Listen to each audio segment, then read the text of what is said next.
বলা হয়েছে বিষয়টি হলো কবরে পরে আযান দেওয়া জায়েজ কিনা। অবশ্যই জায়েজ, শুধু জায়েজ নয়, এটা মুস্তাহাব।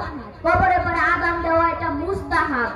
কিন্তু কিছু শ্রেণীর লোকেরা, কিছু শ্রেণীর প্লাস্টিক মোল্লারা এই কবরে পরে আযান দেওয়া জায়েজ না বলে, ঠিক কি না? তাদেরকে বলবো, তারা যদি প্রমাণ করতে পারে যে কবরে পরে আযান দেওয়া যাবে না, তাহলে আমার কান খুলে কাটটা জুতার সাথে ভিড় মারে জায়গা দিব। তাহলে আসুন আমি প্রমাণ করি যে কোথায় আছে এটা। শুধু আমরা রেজভিরা বলি না যে, শুধু আমরা রেজভিরা বলি না যে কবরে পরে আযান দেওয়া জায়েজ।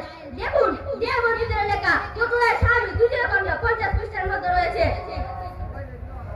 ফি মাওয়াইদিল্লাতি ইউনদাবু লাহা আযানু ফি গায়রি সালাত, মানে নামাজ ব্যতীত অন্য জায়গায় আযান দেওয়ার বিধান।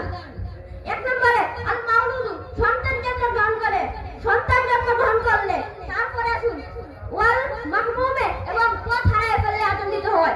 তারপরে ওয়াল মাসরুয়ে, মানে ওয়াল মাসরুয়ে মৃত্যু রোগ হলে, মৃত্যু রোগের কারণে আযান দিলে তার মৃত্যু রোগ কমে যাবে। তারপরে ওয়াল গাদাবায়ে, মানে জাকাত হয়ে গেলে, ইনসানা ওয়া বাহাইমে, মানে সে গৃহপালিত পশু অথবা মানুষই হোক, যদি অতিরিক্ত রাগান্বিত হয়ে যায় তার কারণে মধ্যে আযান দিলে তার রাগ কমে যাবে।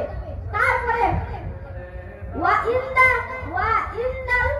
ইন্দাল মাসদাউল জাইশে, মানে মুরব্বিদের মধ্যে পথ হারিয়ে ফেললে, দিক হারিয়ে ফেললে আযান দিতে হয়। তারপরে ওয়া ইন্দাল হারিকে, হারিকে মানে আগুন লেগে গেলে, কুরবানিতে আগুন লেগে গেলে আযান দিতে হয়। তারপরে আসুন ওয়া ইন্দা আনজাল মাইয়াতে কবরে, মৃত ব্যক্তিকে কবরে রাখার পরে আযান দিতে হয়। পাইছেন কিনা? পাইছেন কিনা আপনারা? তাহলে আমরা মানবো কিনা? এ বলে আমার অসংক্ষিপ্ত বক্তব্য